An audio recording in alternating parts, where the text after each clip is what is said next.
Magandang araw po sa inyong lahat. Sa araw po na ito ay isa na namang kwento ng kababalaghan at pakikipagsapalaran ang aking ihahatid sa inyo. Taon-taon, tuwing araw ng kaluluwa, nagbabahay-bahay ang batang si Balong kasama ang mga kaibigan. Ngunit lingid sa kanilang kaalaman, sa ginagawa nilang yun, nakakatawag pala sila ng ligaw na kaluluwa. Hindi lamang basta ligaw na kaluluwa, kundi kaluluwa ng mga aswang na namatay na. Sa kanilang pagsapit sa 12 taong kaarawan, babalik ang mga kaluluwang tinawag nila upang sila'y singilin sa ginawang panggagambala. Ano ang kapahamakang naghihintay sa kanila sa pagbabalik ng mga kaluluwa ng mga aswang? Paano nila matatakasan ang nakatakdang pagsubok na yon sa kanilang buhay? At sino ang magliligtas sa kanila laban sa mga amalanig na bumangon mula sa libingan? Tuluyan ba silang mapapahamak o may taong nakatakdang magligtas sa kanila? Paano nila haharapin ang mga amalanig na babangon mula sa hukay? Malalaman ang mga kasagutan sa mga katanungang yan sa kwentong aking isasalaysay. Ngunit bago ang lahat mga idol, huwag po nating kalimutan mag-subscribe at i-hit ang notification bell sa aking YouTube channel na The Voice Addict at Apong Isaak para sa mas marami pang makapigilingang kwentong aswang at katatakutan mula sa mundo ng kababalaghan. Umpisahan na po natin ang kwento. Kapag araw ng mga kaluluwa, may isang tradisyon na nakasanayan ng gawin ng mga bata kapag sumasapit ang ganong araw, ay ang magbahay-bahay na may suot na nakakatakot na costume. Humihingi ng pera, kundi naman kaya ay candy sa mga taong makikita at kakatok sa mga bahay. Ang batang si Balong kasama ang ilang kaibigan ay magkakasamang nag-ikot sa mga kabahayan sa kanilang barangay. Trick or treat! Pera o candy? Mga bata, tigilan yung trick or treat na yan. Hindi nyo ba alam ang kwento ng mga matatanda tungkol sa Halloween? Si Lolo talaga oh. Paulit-ulit po kayo. Nung nakaraang taon po, yan din po ang sinabi niya sa amin ng mga kaibigan ko eh. Nako iyo, mas mabuti ng paulit-ulit. Pero bahala kayo. Basta sinabi ko sa inyo, totoo ang mga kaluluwang ligaw na paggala-gala. Yung mga dala niyong hugis kalabasa, nakakainganyo yan sa mga kaluluwang ligaw. Tinatakot niyo lang po kami, Lolo eh. Hindi ko kayo tinatakot. Baka mamaya pati mga kaluluwa ng mga aswang na namatay na ay matawag niyo din. Sige kayo, kukunin nila kayo. Lolo, kung ayaw niyo po magbigay ng candy, ayos lang naman po sa amin yon. Basta po, wag niyo na lang po kaming takutin. Sayang po mga bariyang ibibigay ng mga tao eh. Makakabawas pa po yun sa mga hihingin namin sa mga magulang namin. Ay nako, sige bahala kayo. Ngunit ako'y nagpapaalala lamang. Wala po ba talaga kayong ibibigay sa amin, Lolo? Aalis na lang po kami kung wala po. Meron, Balong. Sandali lang at kukunin ko. Yes! Salamat po, Lolo. Akala po namin bokya na po kami sa inyo eh. Saglit na umalis si Lolo Berto. Pumasok siya sa loob ng bahay. Saglit pa ay bumalik ito na may dalang maliit na plastik. May maiitim na butil sa loob nito. Ibinigay kay Balong. Teka, ano po to, Lolo? Butong pakwan. Hala, yan din po ang ibinigay niya sa amin noong nakaraang taon eh. Kunin niyo ng mga ito. Sige na, pagati-hatian mo ng mga kaibigan niyo. Espesyal ang butong pakwan na ito. Tuwing malapit na ang 12 kaarawan ng mga bata sa baryong ito, binibigyan ko ng espesyal na butong pakwan. Alam kong malapit na kayo sa ganong edad. Pero Lolo, bakit niyo po kami binibigyan ng ganito? pangontra sa mga masasamang espiritu. Kalokohan naman po yun, Lolo eh. Pero, salamat na din po dito ah. Ibibigay ko na lang po to sa tatay ko. Bigyan mo din ng mga kaibigan mo, lalo na si Bakoy. Bukas na ang karawan niya, di ba? Tapos, ikaw naman ay sa susunod na linggo. Opo, Lolo Berto. Grabe, alam na alam niyo po mga birthday namin ah. Kaya itanim mo na kagad ang butong pakwan na yan, para bago sumapit ang kaarawan mo, ay mamunga na yan. Lolo, sa linggo na po ang kaarawan ko. Hindi po to kagad bubunga ng 1 linggo lang. Di ba sabi ko nga sa'yo, mahiwaga yan. Kaya niyang mamunga kahit sa maikling panahon lamang. Naku naman si Lolo, puro kalokohan naman po ang sinasabi niyo eh. Sige po, aalis na po kami ng mga kaibigan ko para makarami po kami. Sa kabila ng babala ni Lolo Berto kay Balong at sa mga kaibigan niya, nagpatuloy pa din sila sa pagbahay-bahay. Suot nila ang kanilang mga costume habang daladala ang hugis kalabasang lalagyan. Doon nila inilalagay ang pera at candy na ibinibigay sa kanila ng mga tao. Baliwala sa kanila ang babala ng matandang lalaki. Nakagawian na nilang tradisyon yun. Maraming taon na ang nakalilipas, ngunit wala pang nagiging biktima ng kaluluwang ligaw na sinasabi ng matandang si Lolo Berto. At kung totoo man, walang sino man ang tiyak na makapagsasabi. Samantala, nang gabi ring yun, tuwang-tuwa si Balong pati na ang kanyang mga kaibigan. Hindi sila nabigo sa dahilang madaming pera at candy ang kanilang naipon. Galing yun sa mga taong kanilang pinuntahan. Wala silang kamalay-malay na sa dami ng bahay na nilapitan nila at sa halagang natanggap ay ganun din karami ang mga kaluluwang ligaw na kanilang natawag. Nabulabog ang pananahimik ng mga ito. Aba! Mukhang nakarami ang anak ko ah! Opo, Tay. Lahat po ng bahay dito sa baryo natin ay pinuntahan namin ng mga kaibigan ko. Talaga? Kahit yung bahay ni Lolo Berto? Opo, pinuntahan po namin siya. Pero nagtataka lang po kami. Kasi po, butong pakwan pa din po ang ibinigay niya sa amin. Hindi na nga po tinanggap ni Makoy eh. Kaya ako na lang po nag-uwi. Pwede po ba nating itanim sa bakuran natin to, Tay? Heto po ang butong pakwan, no? Maigi din naman ito, anak. Pag namunga, ay pwede natin pakinabangan at ibenta ang sobra para kumita tayo. Malaking tulong din ito sa atin dalawa. Kaya nga po kinuha ko.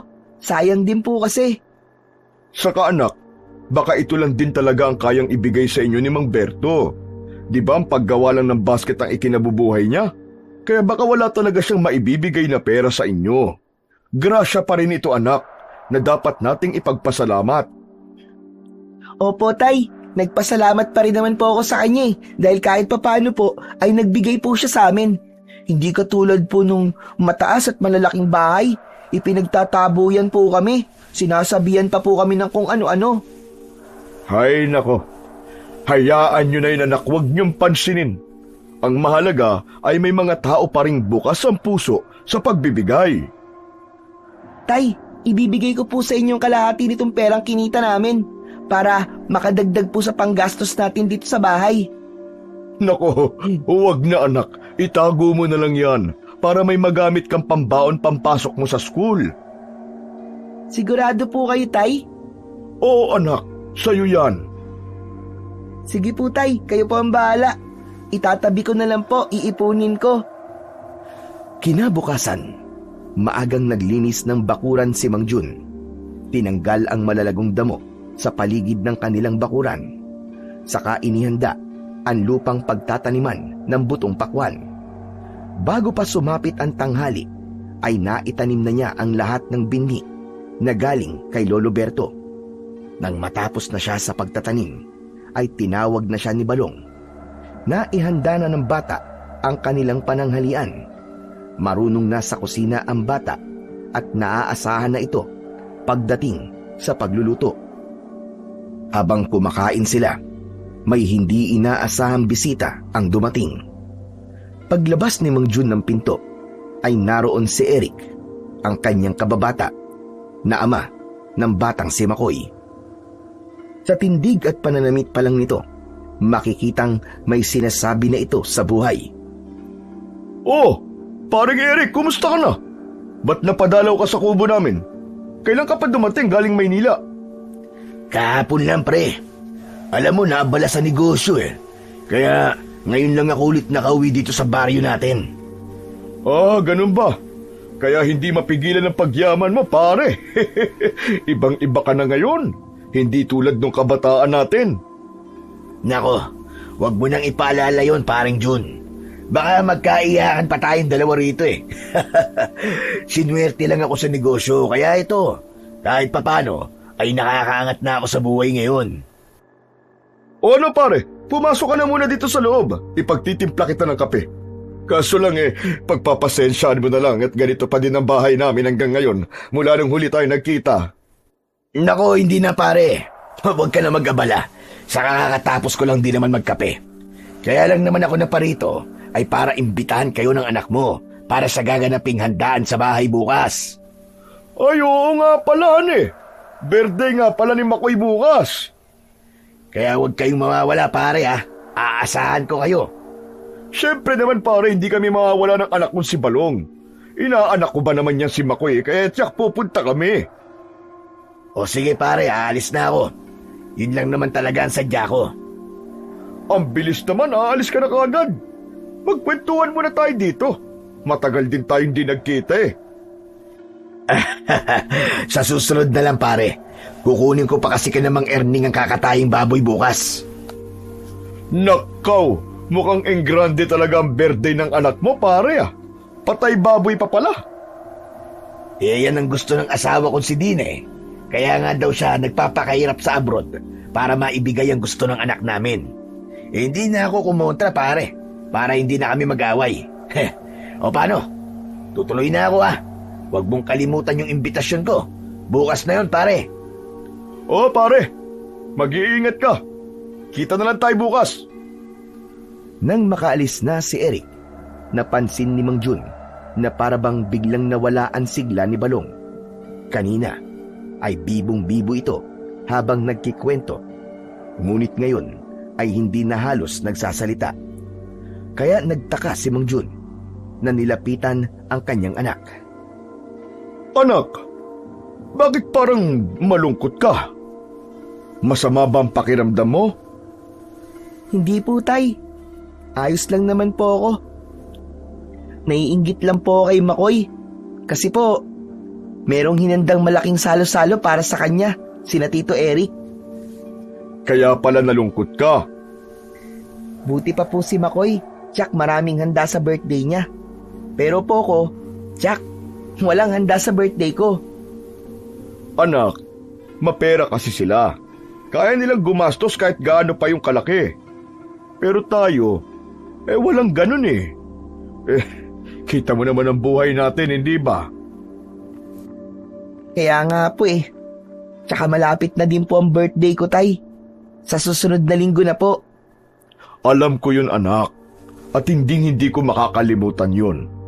Kaya nga nagsisikap ako para kahit pansit man lang ay may mailuto tayo. Kung bakit po kasi mahirap tayo, tay. Sana, katulad din po nila tayong mayaman, no? Para lahat po ng gusto ko, nakukuha ko. Balong anak, hindi lahat ng bagay sa mundo ay makukuha natin. Tingin mo ba, dahil may kaya sila sa buhay, masaya na sila? Saka, hindi lahat ng nakikita ng mga mata mo, yun na ang totoo. Minsan tinatago lang sa mga peking ngiti nila ang totoo para maipakita sa iba na masaya sila. Oo nga't kailangan natin ng pera para mabuhay tayo. Pero hindi lahat kayang bilhin ng pera, anak. Saka kung nakukuha man at nabibili man ng kaibigan mong si Makoy ang lahat ng gusto niya, natanong mo ba sa kanya kung masaya siya? Siyempre po, tay, masaya yun. Kung ako po, magiging masaya rin po ako pag ganun Kasi po, madami silang pera. Nakakabili po sila ng masasarap na pagkain. Tapos, may kasambahay pa po silang pwede nilang utusan. Yun ay dahil wala lang talagang mag-aalaga sa kanya, anak. Dahil parehong abala ang mga magulang niya sa paghahanap buhay. Ang nanay niya, di ba, nasa ibang bansa. Ang tatay naman niya laging wala dahil abala sa trabaho. Wala silang panahon para alagaan si Makoy. Kaya mas maswerte ka sa kanya dahil ako mismo na tatay mo ang nag-aasikaso at nag-aalaga sa'yo. Kahit na po, Tay. Madami naman po siyang kaibigan eh. Tapos madami pa po siyang laruan. Saka madami din siya magagandang damit. Kaya wala po siyang problema. Paano hindi po magiging masaya si Makoy? Mali ka doon, anak. Pakinggan mo si tatay, ha? Hindi lang sa materyal na bagay nagiging masaya ang isang tao, kundi sa pagmamahal ng taong nakapaligid sa kanya. Mahal po si Makoy ng mga magulang niya, Tay. Kaya nga po, binibigyan siya ng magagandang mga gamit, ng mga laruan, lahat. Pati engranding birthday party. Ako, anak, tingin mo ba hindi kita mahal? Dahil hindi ko kayang ibigay ang birthday party na katulad ng kay Makoy? Alam ko po, Tay, mahal niyo po ako. Kasi po, inaalagaan niyo po ako ng gusto. Yun ang ibig kong sabihin, anak. Kahit nakulang tayo sa materyal na bagay, sapat na ang magkasama at maalagaan kita. Mas pipiliin kong simpleng buhay na magkasama tayong dalawa kaysa mag-abroad ako tapos maiiwan kang mag-isa. Gusto kong nagagabayan ka sa paglaki mo, anak. Hindi sukatan ng pagmamahal ang materyal na bagay. Maintindihan mo sana yon, anak ko. Sorry po, Tay. Naiintindihan ko na po ngayon. Mabuti naman kung ganun. Sige na, ituloy mo na ang pagkain mo. Pupunta tayo sa bukid pagkatapos mo ng halian. Lingid sa kaalaman ng mag-ama, ay hindi pa umaalis sa labas ng bahay nila si Eric. Lihim na nakikinig sa kanilang pag-uusap. Nangingiti siya ng bahagya dahil sa mga narinig na pinag-usapan ng mag-ama. Talaga nga malaki ang inggit ni Balong sa anak kong si Makoy. Kasalanan niya ni Paring Jun eh. Napakahinang tao, kaya hindi makaahon-ahon sa kahirapan. Pero gusto ko yan, para magawa ko na silang apak-apakan. Katulad ng ginawa niyang pag-apak sa damdamin ko noon. Kung akala niya na patawad ko na siya, nagkakamali siya. Gagantihan ko siya, pati na ang kanyang anak. Ilang sandali pa ay umalis na din si Eric sa bahay ng mag-amang Balong at Mang Jun. Samantala, pagkatapos naman ng halian, magkasamang pumunta ang mag-ama sa bukid. May dala-dala silang bayong na may lamang tinapay upang kung gabihin sila sa pag-uwi, kahit paano ay may makakain sila. Bago sila makarating doon, madadaanan muna nila ang bahay ni Lolo Berto. Naabutan nila ang matandang lalaki na gumagawa ng basket. Naroon ito sa maliit na terasa ng bahay niya. Pagkakita niya kay Balong, iniwan ang kanyang ginagawa, saka tumayo sa kinauupuan at lumakad papalapit sa bata. Hindi niya inaalis ang tingin kay Balong habang papalapit sa dalawa ang matanda. Jun, ingatan mo ang anak mo si Balong dahil parating na ang delubyo. Ano po? Anong dilubyo po ang pinagsasasabi niyo, Mang Berto? Sa nalalapit na kaarawan niya, darating na sila. Sino po bang darating? Ang mga kaluluwang ligaw na tinawag ng anak mo, mga bangkay ng aswang na babangong muli. Mag-aasik sila ng lagim dahil nagulo ang kanilang pananahimik. Pambihira naman, Mang Berto. Ano ba yung pinagsasasabi niyo? Nababaliw na ho ba kayo? Hindi ako baliw, Jun. Nagsasabi ako ng totoo. Kaya nga makinig ka sa akin. Yung butong pakwan, ingatan mo yung maigi. Siguraduhin mong naitanim mo na yon bago pa ang kaarawan ni Balong. Magagamit mo yon panlaban sa kaluluwang ligaw na sumusunod sa kanya. Malakas ang ginawang pagtawa ng mag-ama. Buong akala nila ay nababaliw na talaga si Mang Berto. Walang nakakatawa sa sinabi ko sa inyo. Totoo lahat ng yun. Mang Berto, paano namin paniniwalaan na totoo yun? Sapagkat lahat ng sinasabi ko sa inyo ay nakita ko sa aking balintataw. Kaya binabalaan ko kayo na mag-ingat. Dati pa ay may kakaiba na talaga sa matandang lalaki. May mga pagkakataon pa nga na nagsasalita itong mag-isa o kaya naman ay makahulugan ang mga sinasabi. Subalit walang naniniwala sa kanya, kundi napagkakamalan talaga siyang nababaliw o nasisiraan ng ulo. Tay, bigyan po kaya natin ng tinapay na baon natin si Lolo Berto. Baka po nagugutom na kasi siya eh. Kaya kung ano-ano na po ang sinasabi niya. Mabuti pa nga anak, nawawala na yata sa kanyang sarili. Mula sa bayong na dala ni Jun, kumuha sila ng ilang pirasong tinapay.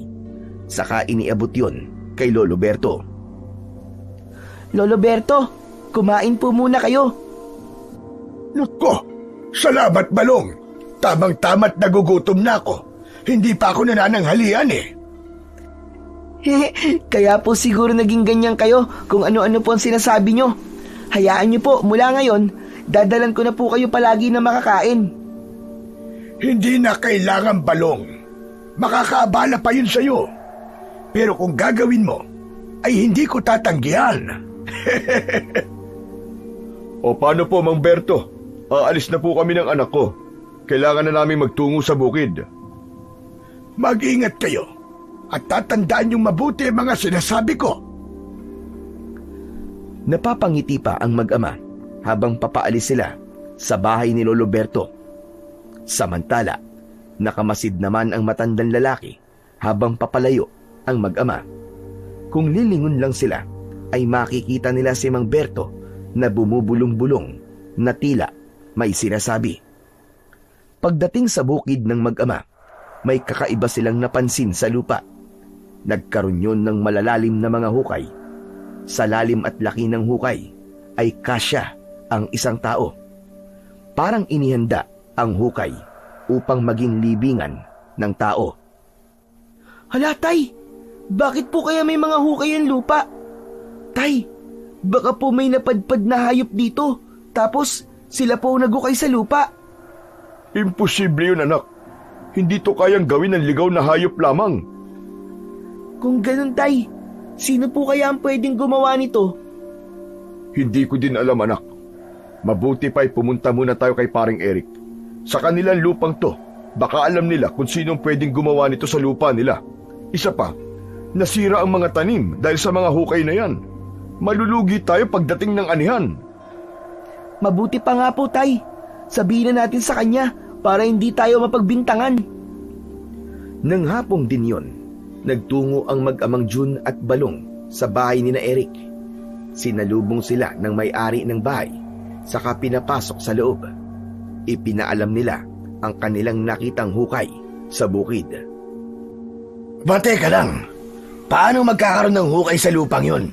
Walang ibang tao na papagiwi sa lugar na yon, kundi kayo mag-ama lamang. Kahit nga ako pare nagtataka din eh. Abay kung titignan, parang inihanay na paglilibingan ang pagkakahukay sa lupa. Pare, hindi kaya may taong naiinggit sa'yo, tapos yan ang naisip niyang paraan para takutin ka.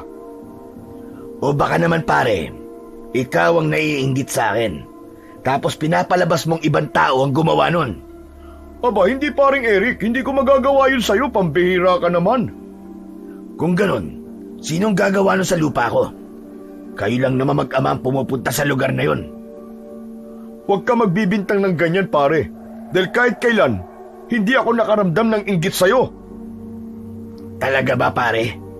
Kahit na nakikita mong mas nakakaangat ako sa buhay ngayon kaysa sa'yo, tapos ikaw, mahirap pa din. Nagtatsagang makisaka sa lupa ko. Saka gusto kong ipaalam sa'yo na narinig ko yung usapan nyo ng anak mo. Inggit na inggit yan si Balong sa anak ko. Paring Eric, maghinay-hinay ka sa sinasabi mo. Kahit na mahirap lang kami, kontento kami ng anak ko. Dahil masaya ang buhay namin. Kasi magkasama kami. Ikaw, madami kang ang pera. Pero hindi mo nakakasama ang asawa at anak mo. Paano kita kaiinggitan? Huwag ka na magpaka-plastic, pare. Ayaw mo lang aminin eh. Pero alam kong naiinggit ka sa buhay na meron ako ngayon. Palibasa, hanggang ngayon, mahirap ka pa rin. Nabubuhay kayong mag-ama na parang mga daga. Sobra ka na, Eric, ha? Nagkapera ka lang, ang taas na ng tingin mo sa sarili mo. Hindi ko nga alam kung saan ba nang galing ang pera mo. Kung galing ba yan sa mabuti o may ginagawa kang kalokohan, kaya ka umasenso. Walang iya ka. Pinagdududaan mo pa pala ang trabaho ko. Ganyan naman talaga ang mga taong naiinggit eh. Gumagawa ng kung ano-anong kwento para lang makapanira. Palibasa, hindi kayang umangat sa buhay.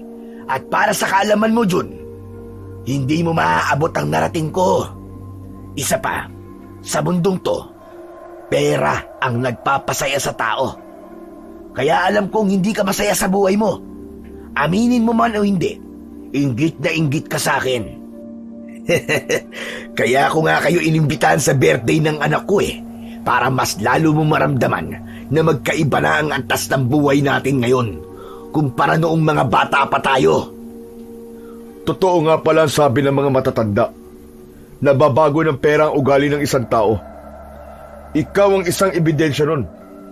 Nakalimutan mo na kung paano naging magkaibigan tayo ng mga bata pa tayo.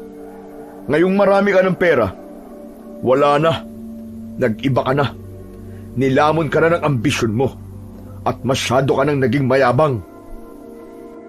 Dahil kanina pa nagiinit ang ulo ni Eric sa mga sinasabi ni Jun, kaya hindi na niya napigilan pa ang kanyang sarili. Isang malakas na suntok ang pinakawalan ni Eric na tumama naman sa muka ni Mang Jun. Uminit ang muka ni Jun na tila umikot ang kanyang paligid. Muntik na siyang matumba sa lakas ng pagkakasapak. Dahil doon ay agad na lumapit si Balong upang awatin ang lalaking nanakit sa kanyang ama. Tama na po, Tito Eric. Huwag niyo pong saktan ang tatay ko. Maawa po kayo sa kanya. Imbis na magsalita, isang baril ang inilabas ni Eric na kinuha sa pagkakasuksok sa loob ng suot na pantalon. Hindi pa nakontento si Eric sa ginawa niyang pagsapak kay Jun. Ngayon ay tinutukan pa niya ito ng baril. Eric, pare, anong ibig sabihin nito? Ba't mo ako tinututukan ng baril? Umalis na kayo kung ayaw niyong kayong ilibing sa hukay na ginawa niyo. Ano bang kasalanan namin sa'yo? Huwag ka na marami pang tanong. Umalis na lang kayo. Aalis na po kami, kaya hindi niyo na po kailangan saktan ng tatay ko. Sobra na po kayo. Aba, at tambog kang bata ka. Baka gusto mo pati ikaw isama ko. O kaya unahin na kita. Huwag mong sasaktan ang anak ko, Eric. Huwag mo siyang idamay. Biglang kinalabit ni Eric ang gatilyo ng kanyang baril. Ngunit hindi niya yon pinatama sa mag-ama. Sa halip ay sa lupa niya yon pinatama. Mula sa loob ng bahay, dinig na dinig ni Makoy ang putok ng baril. Kaya naman, nagmamadali siyang tumungo sa balkonahe ng bahay. Alam kasi niyang mula yon sa baril ng tatay niya. Nang makita ni Makoy ang nakatutok na baril kay Jun, patakbo siyang lumapit sa ama. Subalit laking gulat ni Balong nang makita ang kaibigan niya dahil may kakaiba siyang napansin kay Makoy. Hindi yun pangkaraniwan.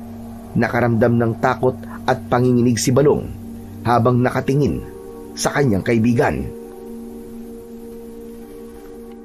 Tito Eric! Si Makoy po! Si Makoy! Nanginginig na ang buong katawan ni Balong ng mga sandaling yon. Si Makoy po! Si Makoy! Wala po siyang ulo! Anak, ano bang pinagsasasabi mo? Tay, totoo po. Nakita ko po wala po talaga siyang ulo. Kitang-kita ko po. Linawin mo sinasabi mo, Balong. Nakikita ko siyang maayos. May ulot katawan. Tay, madilim po ang bahagi ng ulo ni Makoy. Kaya parang putol po ang ulo niya sa paningin ko. Hoy, ikaw, Balong. Huwag kang gumagawa ng kwento. Ano ba't sinasabi mong walang ulo ang anak ko? Dahil sa mga sinabing yun ni Balong, umiyak ng malakas si Makoy. Takot na takot ito ng mga sandaling yun. Tumigil ka na, Balong, ha? Huwag mong tinatakot ang anak ko! Bahala po kayo kung ayaw niyo pong maniwala. Pero totoo po ang sinasabi ko. Dahil yung pong nakita ko. Walang iya talaga kayong mag-ama. Lumayas na kayo sa bahay ko. Huwag na kayong babalik dito. Huwag na din kayong aapak sa lupa ko. Mga walang utang na loob. Dahil sa ayaw ni Jun na lumala pa ang gulo, nagpasya silang umuwi na lang ng bahay. Doon ay masinsinan niyang kinausap ang anak. Iniisip niyang baka nga tinatakot lang ni Balong si Eric para hindi sila tuluyang barilin. Anak, magsabi ka nga ng totoo sa akin. Talaga ba sa paningin mo kanina walang ulo si Makoy? Opo, Tay. Totoo po yun. Yung po ang paningin ko sa kanya kanina, kitang-kita ko po talaga. Teka lang, hindi kaya masamang pangitain yun? Tay, puntahan po kaya natin si Lolo Berto. Baka alam niya po ang ibig sabihin ng nakita ko kanina. Baka lalo lamang tayo maguluhan kapag kinausap pa natin siya. Nakita mo naman na parang nababaliw na siya, di ba? Tay, baka gutom lang po yung kanina. Kaya po ganun siya. Malay nyo, maayos na natin siya makausap mamaya. Kung sa bagay, siya ang pinakamatanda sa baryong to. Marami siyang nalalaman ng mga kasabihan at pamahiin. Baka nga alam niya ang ibig sabihin ng nakita mo. Puntahan na natin siya, Tay. Tara na po. O sige, halika na, para hindi tayo gabihin ng gusto. Hindi na nagsayang pa ng oras ang mag-ama. Agad na silang pumunta sa bahay ni Lolo Berto. Ngunit bago pa sila makarating sa bahay ng matandang lalaki, nakaabang na ito sa kanila. Alam na niya na darating sa kanyang bahay ang mag-amang Jun at Balong. Nakita yun ni Lolo Berto sa kanyang balintataw. Mang Berto, nandito po kami ng anak ko. May gusto lang po kaming itanong sa inyo. Bago pa kayo dumating dito sa bahay ko, alam ko na ang sadya niyo sa akin. Talaga po? Sige nga po, Lolo. Kung talagang alam nyo, ano pong sadya namin ni Tatay sa inyo? Pumasok na muna kayo dito sa loob ng bahay ko. Dito na natin pag-usapan ang sadya niyo sa akin. May masamang elemento akong nararamdaman sa paligid. Bagamat nag-aatubili, pumasok na din ang mag-ama sa loob ng bahay. Nang sandaling yun, nag-aagaw na ang dilim at liwanag. Kaya nagsindi na muna ng ilaw si Lolo Berto. Ang ilaw na gamit niya ay boteng nilagyan ng tela sa loob na may kasamang gaas. Ipinatong yun ng matandang lalaki sa maliit na mesa. Nasa harap lamang ng kinauupo ang kahoy ni Lolo Berto ang mag-ama. Sa harap naman ng matandang lalaki ay may isang maliit na kahon. Nakita mong walang ulo si Makoy kanina, di ba, Balong? Yun ang sadya niyo sa akin. Hala, paano niyo pong nalaman yun, Lolo Berto? Hindi pa po namin sinasabi sa inyo tungkol dun, ah. Tulad ng sabi ko sa inyo kanina, nakita ko na yun sa aking balintataw.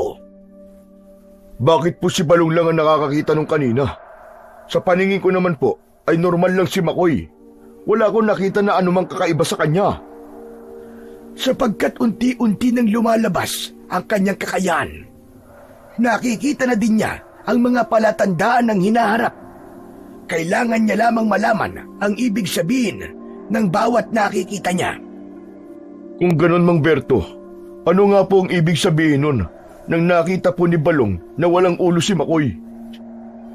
Nagpapahiwatig yun ng kamatayan. Nanindig ang balahibo ng mag-ama pagkarinig sa sinabing yon ni Lolo Berto. Hindi man sila gaanong kumbinsido, pero may parte ng isip nila na nagsasabing dapat nila yung paniwalaan. Lingid sa kaalaman ng mga nasa loob ng bahay ni Lolo Berto, ay lihim na nakikinig si Eric sa pag-uusap nila. Nakakubli siya sa malaking puno na nakadikit sa bahay ng matandang lalaki. Pupunta sana si Eric sa bukid upang tignan ang hukay na sinasabi ni Jun at Balong. Subalit nang mapadaan siya sa bahay ni Lolo Berto, nakita niya ang mag-ama na naroon. Kaya nagka-interes siyang makinig. Ibig din niyang malaman ang sadya ng mag-ama sa bahay ni Lolo Berto. Walang hiya kayong mag-ama. Talagang ipinagkakalat niyo pang nakita niyong walang ulo ang anak ko. Siguro, kaya sila nag-iimbento ng kwento tungkol sa anak ko ay para matakot ang mga tao rito sa baryo nang sa gayon, wala nang pupunta sa handa ang gaganapin bukas ng gabi. Akala talaga na mag-amang to ay magtatagumpay sila. Kaya pati itong matandang lalaking to ay isinasama pa sa kalokohan nila. Kamatayan pala ng anak ko ang ibig daw sabihin nun. Na nakitang wala siyang ulo. Malaking kalokohan yan. Pwes, kung kamatayan man yun, uunahin ko na kayo. Kayo ang unang mamamatay. Madilim ang muka ni Eric ng mga sandaling yun. Nababalot ng galit ang puso niya, kaya naikuyom na lang niya ang kanyang palad. Ayaw na niyang marinig pa ang pag-uusap ng mga ito, kaya umalis na siya. Samantala, nagpatuloy pa sa pag-uusap sina Lolo Berto at ang mag-ama sa terasa ng kubo. Kita sa mga mata nyo na hindi kayo lubusang naniniwala sa mga sinasabi ko. Paano ba naman, Mang Berto? Imposible po kasing makakita ng kamatayan ng ibang tao ang anak ko. Posible yun dahil malapit nang lumabas ng tuluyan ang kakayahan niya. Magdo-12 anyos na si Balong. Teka po, Mang Berto. Ano po bang kakayahan ng tinutukoy nyo? Ang makakita si Balong nang magaganap sa inaharap. Subalit mangyayari lamang yon kapag napagtagumpayan niya ang malaking pagsubok na darating sa araw ng kanyang kaarawan. Ano naman pong pagsubok yun? Buhay at kamatayan, Jun. Yun ang pagsubok na dapat malampasan ni Balong. Tulad ng pagsubok na dadanasin din ni Makoy sa kanyang kaarawan bukas. Subalit kung bago ang kanyang kaarawan, may kabutihan na siyang gagawin sa kanyang kapwa. Maaaring lumampas na sa kanya ang pagsubok at walang masamang mangyari sa kanya. Totoo po ba? Baka tinatakot niyo lang po kami, ha? Hindi ko kayo tinatakot, Jun. Kaya napagpasyahan ko na ibigay na sa inyo mga tinatago kong sandata. Mabuti ang inyong puso, kaya karapat-dapat kayo sa regalong ibibigay ko. Pagkasabi nun, binuksan ni Lolo Berto ang maliit na kahon na nasa kanyang harapan. Pagkatapos, inilabas ang isang lumang terador mula sa kahon. Hindi yun inaasahan ng mag-ama. Natawa sila sa sandatang tinutukoy ng matandang lalaki. Mang Berto naman eh. Paano po ito naging sandata? Niloloko niyo po ba kami? Abay, tirador lang po ito eh. Oo nga naman po, Lolo. May ganyang laruan pa nga po ako dati. Nasira na nga lang po kaya tinapon ko na po. Hindi pangkaraniwang tirador ang nakikita nyo. Dahil may taglay itong kapangyarihan. Minana ko pa yan sa mga ninunuko. Kung ganun po, napakatanda na po pala ng tirador na ito. Biruin nyo. Lolo nyo pa po ang nagmamay-ari niyan. Ibinibigay ko na ito sa iyo ngayon, Balong. Magagamit mo ito para hindi ka mapahamak sa nalalapit mong kaarawan. Salamat po, Lolo Berto. Meron din akong ibibigay sa iyo, Jun. Pagkasabi nun, inilabas ng matanda mula sa isa pang kahon ang isang medalyon. Saka iniabot yun kay Jun. Ano po ito, Mang Berto? Medalyon ang tawag dyan. Galing din yan sa lolo ko. Ibinigay niya sa akin yan bago siya mamatay. Pangontra yan laban sa mga masasamang espiritong gumagala, pati na sa mga aswang. Matagal na pong patay ang mga aswang sa baryong to. Kaya hindi ko na po ito kailangan. Paano kung bumalik sila? Tapos muling pumatay ng mga tao? Kaya nga kunin mo na yan. Dahil nararamdaman kong malapit na ang araw na yon. Nararamdaman ko ding bago sumapit ang araw na yon, wala na ako sa mundo. Kaya nga ibinibigay ko na sa inyong mag-ama ang dalawang mahalagang bagay na ito para matalo niyo silang lahat. Kayong mag-ama ang harap sa mga masasamang nilalang. Paano pong babalik ang patay? Ano po yun? Babangon po sila sa libingan? Tama ka. Kayang bumalik ang mga kaluluwa ng aswang. Babangon ang mga katawan nila mula sa libingan, lalo na kung may tatawag sa kanilang espiritu. Sino po magtatangkang tawagin ng mga kaluluwa nila? Gayong aswang nga po sila.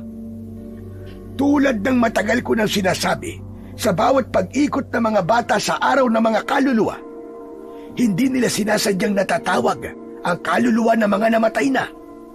At kasama ron ang mga kaluluwa ng mga aswang na namatay na. Pagsapit nila sa kanilang 12 taong gulang, susundan na sila ng mga kaluluwang yon upang patayin dahil ginambala sila ng mga batang nangangaluluwa.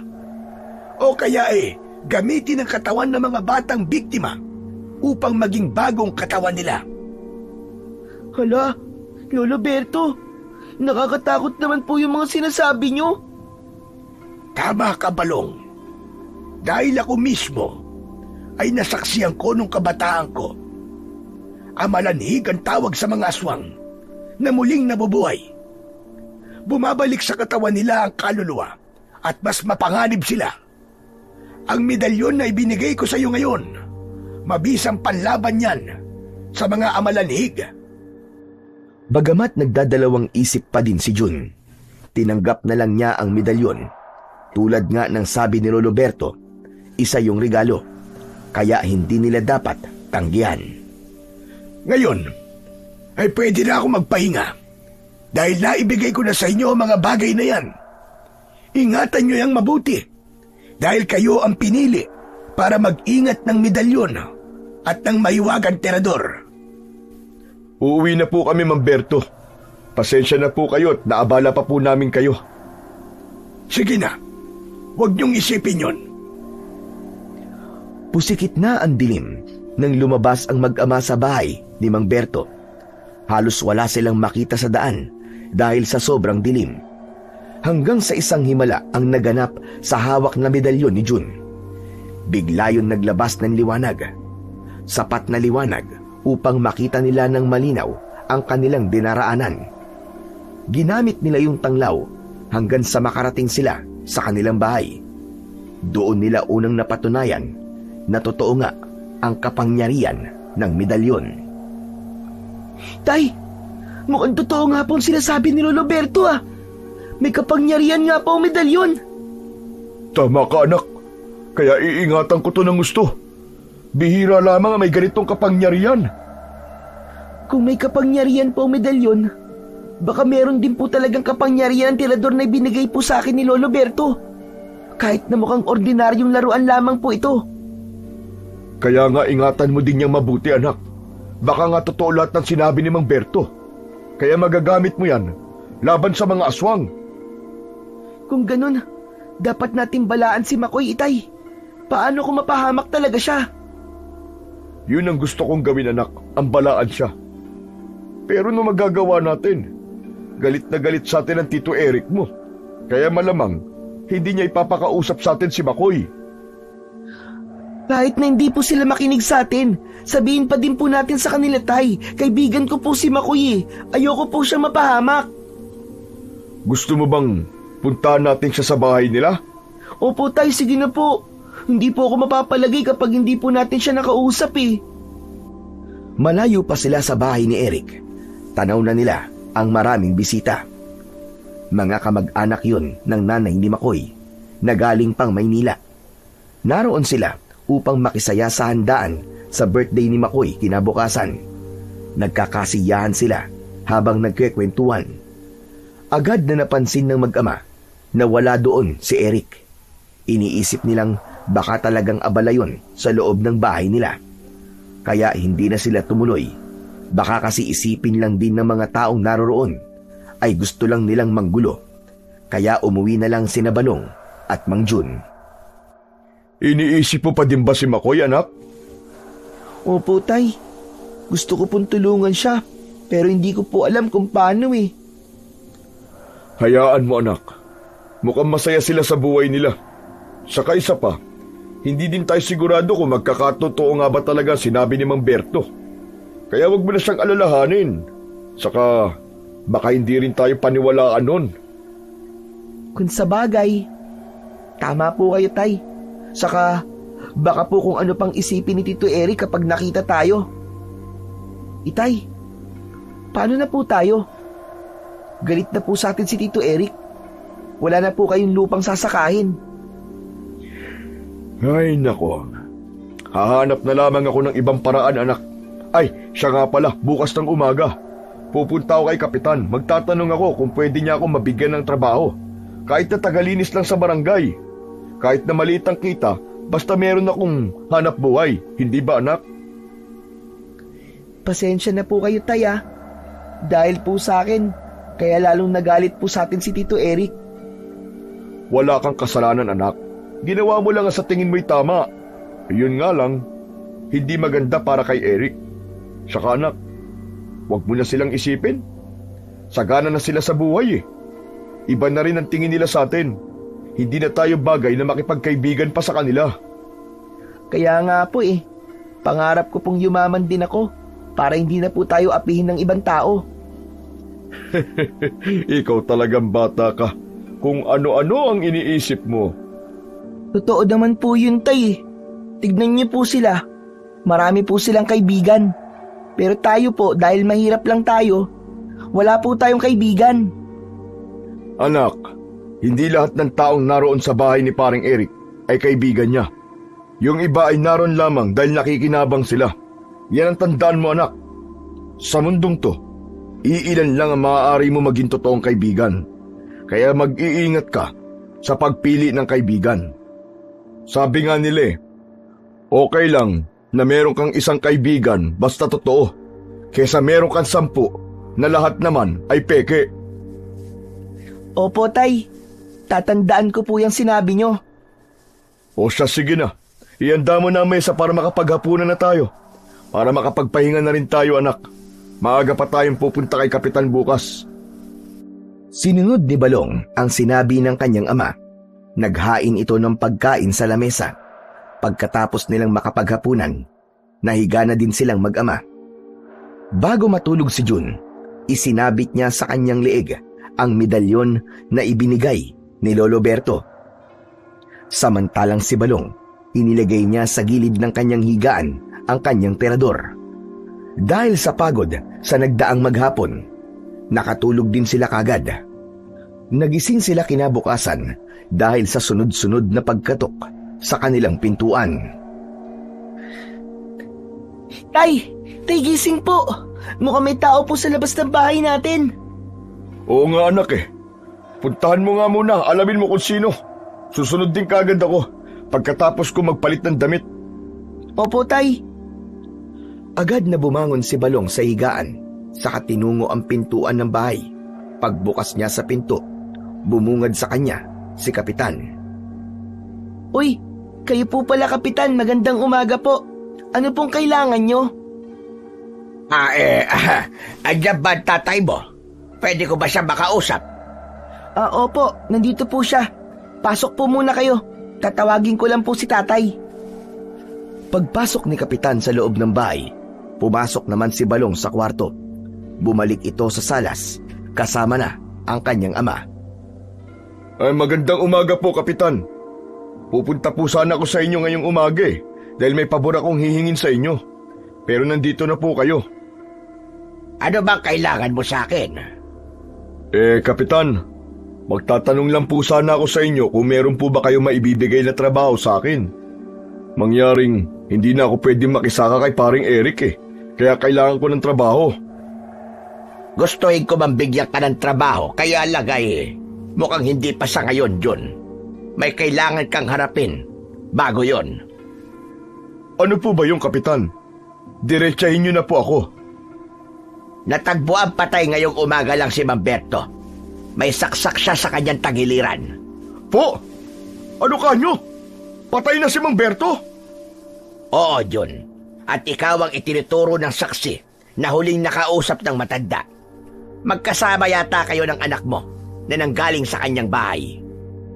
Opo, nanggaling nga po kami doon. Nakausap po namin siya kagabi. Kung ganon, totoo nga nagtungo nga kayo doon sa bahay niya. Opo, Kapitan. Pumunta kami ng anak ko sa bahay niya. Maaari ka ba naming anyayahan sa barangay para sa ilang katanungan pa?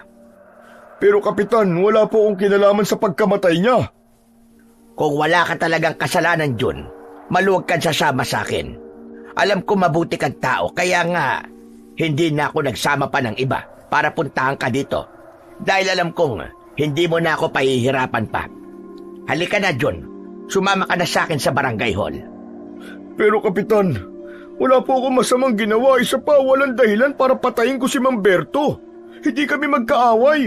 At lalong-lalong hindi ako mamamatay tao. Hindi ko humagagawa yun. Kaya nga mainam kung sasama ka sa akin. Naghihintay na din sa barangay hall ang saksing nakakita sa inyong mag-ama. Sino po bang saksi tinutukoy niyo, Kapitan? Doon mo na lang malalaman kapag daro na tayo. Sige po, sasama na po ako sa inyo. Patutunayan ko po sa inyo na wala po akong kasalanan. Pagdating nila sa barangay hall, naroon si Eric. Makahulugan ang ngising ipinukol nito kay Mang Jun. Kapitan, siya po ba ang testigo sinasabi niyo po? Oo, John. Siya nga. Mapait na ngiti ang pinakawalan ni Mang Jun. Alam niya na ngayon na posibleng si Eric ang may kinalaman sa sinapit ng matandang lalaki. Jun, aminin mo na ikaw ang pumatay kay Mang Berto. Bakit ko aaminin? Wala akong masamang ginawa. Wala akong dapat na aminin. Dahil wala akong pinatay. Kayo ng anak mo ang huling kasama ng matandang yon. Hindi porkit kasama ko siya, ay ako na ang pumatay. Kapitan, sinabi kong totoo. Payagan niyo na po akong umuwi. Walang kasama sa bahay namin ang anak ko. Sana, inisip mo muna ang anak mo bago ka gumawa ng kalokohan. Tapos, magmamakaawa kang pauwiin ka. Siraulo ka pala eh. Alam mo, Eric, sumusobra ka na. Nang sandaling yon, hindi na nakapagpigil pa si Mang Jun. Kinuwelyuhan na niya si Eric. Kalma lang paring Jun. Lalo ka makakasuhan pag tinuloy mo yan. Jun, bitiwal mo si Eric. Lalo ka madidiin pag sinaktan mo siya. Bagamat napipikon na si Mang Jun, pinilit niyang pakalmahin ang kanyang sarili. Bumalik siya sa kanyang upuan, tahimik na naghintay sa susunod na mangyayari. Jun, labag man ito sa loob ko. Pero mananatili ka muna dito. Parating na mga pulis na mag-iimbestiga. Kung mapatunayan mo sa kanila na wala ka talagang kasalanan, makakauwi ka na din kagad sa bahay mo. Galingan mo ang pagsagot, paring Jun, para makauwi ka pa sa anak mo. Aalis na muna ako dahil may handaan pa akong aasikasuhin. Nang uuyam ang mga ngising pinakawalan ni Eric bago lumabas ng barangay hall, kitang-kita sa mukha nito ang kasiyahan, habang ang dating kaibigan ay naiipit sa sitwasyong kinalalagyan niya sa mga oras na yon. Habang papalabas si Eric, siya namang pagdating ni Balong. Tay, hindi ka pa po ba makakauwi? Hindi pa, anak eh. Makukulong ka po ba, Tay? Siyempre, hindi, anak. Mauna ka nang umuwi sa bahay. Maya-maya susunod na din ako sa'yo. Tay, sigurado ka po bang makakauwi ka? Oo naman, anak. Wala akong kasalanan. Malinis ang konsensya ni tatay. Kaya sigurado ko makakauwi ako. Bagamat hindi kumbinsido si Balong sa sinabi ng kanyang ama, umuwi pa rin siya sa bahay nila. Saka pinagsabihan din siya ni Kapitan na bawal siyang manatili sa lugar na yon. Subalit lumipas ang buong maghapon, hindi umuwi ng bahay ang kanyang ama. Nag-aagaw na ang dilim at liwanag nang mapagpasyahan ni Balong na bumalik uli sa barangay hall. Subalit wala na doon ang tatay niya. Wala na din doon si Kapitan, kaya pumunta na lang si Balong sa bahay ni Kapitan at kumatok sa pinto ng bahay. Kapitan? Kapitan? Tao po! Ako po to, si Balong! Makalipas ang ilang pagtawag ni Balong kay Kapitan, saka pa lang ito lumabas ng kanyang bahay. Halos hindi ito makatingin ng diretso sa bata. Halatang may itinatago. Balong, malapit ng gumabi. Bakit naparito ka pa? Asan po ang tatay ko? Saan niyo po siya dinala, Kapitan? Balong, dinala siya sa presinto sa bayan para tanungin ng mga pulis. Pero wala naman pong kasalanan ng tatay ko, Kapitan eh. Bakit niyo po pinayagan dalhin po siya ng mga pulis doon? Huwag kang mag-alala, Balong. Kapag hindi pa siya umuwi hanggang bukas ng umaga, sasamahan kita papunta doon para sa ganun ay makita mo ang tatay mo. Hindi niyo man lang po ipinagtanggol ang tatay ko, Kapitan. Kaya na din po nagsabi, di ba? Mabait po ang tatay ko. Kaya hindi niya po magagawang ibinibintang sa kanya. Balong, kahit na anong sabihin ko, batas pa din na magpapasya kung pauuwiin nila ang tatay mo o hindi. Paano na po ngayon ang tatay ko? Paano po kung mapahamak po siya doon? Paano po kung pilitin siya ng mga pulis na paaminin kahit di naman po niya kasalanan? Kagaya po ng mga napapanood ko sa TV. Kapitan, paano na po ako? Mag-isa na lang po ako. Mabuti pa, Balong. Kumalma ka muna. Umuwi ka na muna sa inyo tapos bukas na lang tayo mag-usap. Umiiyak si Balong habang naglalakad pa uwi ng bahay nila. Labis ang pag-aalala niya para sa kanyang ama. Hanggang sa makarating siya sa kanilang bakuran, tuluyan ng bumuhos ang emosyong kanina pa niya pinipigilan. Pasalampak siyang umupo sa lupa, saka pumalaw ng iyak. Walang patid ang agos ng kanyang luha. Pumatak yun hanggang sa lupa. Maya-maya pa, napansin niya na sa bawat patak ng kanyang luha ay unti-unting lumalago ang dahon ng pakwan na nakatanim doon. Hala! Totoo nga mahiwaga ang butong pakwan na ibinigay ni Lolo Berto. Pero paano kaya ito makakatulong sa kalagayan namin ng tatay ko ngayon? Samantala, lingid sa kaalaman ni Balong, lihim na nagmamanman sina Kapitan at Eric sa kanya. Nang pumunta ang bata sa bahay ni Kapitan, naroon na sa loob ng bahay niya si Eric. Kaya magkasama silang sumunod kay Balong hanggang sa makauwi ito. Kitang-kita nila ang hiwagang bumabalot sa halamang nakatanim sa bakuran ng mag-ama. Salamat, Kapitan Eric. Dahil maaasahan ka talaga. Basta't tama ang halaga. Walang problema. Ang galing mong umarte, Kapitan. Ngayon, wala nang kawala si Jun. Hanggang ngayon, matindi pa rin talaga ang galit mo sa kanya, no? Habang nabubuhay ako, Kapitan, hindi mawawala ang galit ko sa kanya. Inagaw niya sa akin ang babaeng pinakamamahal ko. Tapos nun, mamamatay lang din pala ng maaga dahil sa panganganak sa batang yan. Kaya pagbabayarin ko ang mag-amang yan. Mawalang galang na, Eric. Bakit hindi mo nalang ibaon sa limot ang galit mo kay Jun? Tutali patay na si Lydia. Hindi ko kaya, Kapitan. O anong plano mo ngayon? Anong sasabihin ko kay Balong pag bumalik yun sa bahay? Bahala na kayong umisip ng dahilan, Kapitan. Isang bata lang yan. Madaling mauto. Saan nga pala dinala ng mga taong inutusan mo si Jun? Sa sementeryo, Kapitan. Nang sa ganun, hindi na ako mahirapang maghanap ng kanyang paglilibingan. Basta siguraduhin mong hindi ako sasabit dyan, ha? Oo naman, Kapitan. Ikaw pa ba ang ipapahamak ko? O paano? Labas na ako sa mga gagawin mo pa kay Jun. Nagawa ko na ang bahagi ko para sa'yo. Yung bangkay ng matandang Berto, saan mo nga pala inilibing? Doon sa likod ng bahay niya. Naghukay lamang ako sa lupa na kanyang naging libingan. Maaasahan ka talaga, Kapitan. Mula bukas, wag na muna tayong magkita. Huwag ka na din pumunta sa handaan sa bahay ngayong gabi. Maigi nang maingat tayo. para hindi malaman ng mga tao ang usapan natin dalawa. Yun lang ba? Wala ka bang ibang gustong ipagawa pa? Meron pa. Pero ito na ang pinakauli. Gusto kong sirain mo ang halaman sa bakuran ni na Jun. May nararamdaman akong kakaiba sa halamang yon. Baka magamit pa yon laban sa atin. Masusunod. Pero may dagdag na bayad to, ha? O ba? Pag nagawa mo na, saka ko ibibigay ang bayad.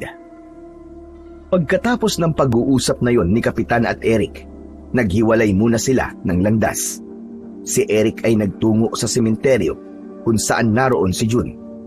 Samantalang si Kapitan, umuwi ng bahay upang humanap ng maaaring magamit pambungkal ng lupa. Sa gabi ding yon, gagawin na niya ang iniutos sa kanya ni Eric upang makuha din niya kagad ang perang ibabayad sa kanya. Yun ay ang sirain ang halaman na nasa harapan ng bahay ng dating kaibigang si Jun. Samantala sa may sementeryo, sa lugar kung saan naroon ang tatay ni Balong, sumasakit na ang mga kamay at paa ni Jun dahil yun sa sobrang higpit ng pagkakatali sa kanya. Nakapiring din ang kanyang mga mata kaya hindi niya makita ang lugar na kinaroroonan niya. Sa una ay puro katahimikan lang ang nasa kanyang paligid hanggang sa unti-unting dumami ang mga boses na kanyang naririnig. Mga boses na tila nagmumula sa ilalim ng lupa. Hindi yun ingay ng mga ordinaryong tao sa paligid, kundi ingay ng mga kaluluwang ligaw na may gustong sabihin sa kanya. Nasaan ako? Bakit kakaiba mga boses na naririnig ko? Tigilan niyo ako! Pakiusap, tama na! Tama na! Hindi malaman ni Jun ang gagawin ng mga oras na yon. Nanayo ang balahibo niya sa kanyang balat dahil sa kakaibang pakiramdam na yon. Naisip niya na marahil naroon siya sa isang di pangkaraniwang lugar. Pakawalan niyo ako! Saklolo! Tulong! Tulungan niyo ako! Ilang sandali pa, naramdaman ni Jun ang mahinang yabag papalapit sa kanya. Sino ka? Sino ka? Magsalita ka! Paring Jun, kumusta ka na? Buti na lang at buhay ka pa. Huwag mo ako matawag-tawag na pare, hayop ka, Eric! Napakasama mo! Ikaw pala may pakana ng pagdukot sa akin, hayop ka! Oo naman, ipinag-utos kong dukutin ka at dalhin dito sa sementeryo. Ano? Sementeryo tong kinaroroonan ko? Oo, dahil dito na rin ang magiging libingan mo. Hayop ka talaga, demonyo ka! Pakawalan mo ako! Pakawalan mo ako dito! Hindi pa pwede. Hindi pa ako tapos sa'yo eh. Saka sa palagay mo ba, may plano pa akong pakawalan ka? Bakit mo itong ginagawa sa akin, Eric? Ano bang atraso ko sa'yo? Gusto mo bang isa-isahin ko pa? Noon, inagaw mo ang babaeng minahal ko. Pero pinabayaan mo lang siya na mamatay. Paano ko pa siya mababawi sa'yo? Kasalanan yun ng anak mo ang naging kamatayan ng pinakamamahal ko si Lydia. Pero Eric, namatay siya dahil sa panganganak. Yun na nga eh. Dahil sa pagsisilang niya kay Balong, namatay siya. At napakasakit nun para sa akin. May sarili ka na rin pamilya, Eric. Oo, meron. Pero iba ang pagmamahal ko kay Lydia. Napabaliw ka na, Eric. Hanggang ngayon, hindi mo pa rin matanggap ang pagiging talunan mo. Ngayon na ang panahon ng pagganti ko sa'yo, Jun. Hayop ka, Eric. Napaka-demonyo mo. Gumamit ka pa ng ibang tao para sa plano mong ito. Natural. Dahil hindi ko to magagawa ng mag-isa. At saka may pera ako. Kaya madali kong magagawa ang gusto ko. Gusto mo bang malaman kung sino ang kasabwat ko? Walang iba kundi si Kapitan Mga hayop kayo! Alam kong ikaw din ang totoong pumatay kay Mang Berto. Magaling! Napakahusay mo palang manghula, Jun. Hindi ka na naawa sa isang matanda. Pati siya, idinamay mo pa sa kademonyuhan mo. Oo, dahil matabil ang dila niya. Gusto niyang ipatigil ang handaan sa bahay ko ngayong gabi. Dahil sabi niya, marami daw ang mamamatay. Kaya yun, inuna ko na siya. Pinagdilim na talaga ng pera ang puso mo. Dahil kahit pagpatay, napakadali mo nalang gawin. Napakadaling paikutin ang mga taong mukhang pera. Konting padulas lang, pumapayag kagad sa utos ko. Hanggang saan ka kaya dadali ng pera mo? Pag nagkatotoon sinabi ni Mang Berto. Eh kung isunod na kaya kita kay Mang Berto, tapos yung anak mo, patitirain ko sa bahay. Gagawin kong alipin, at para may mapaglaruan naman ang anak ko. O kaya, uunahin ko na siyang patayin sa harap mo mismo. Hayop ka, Eric! Demonyo ka!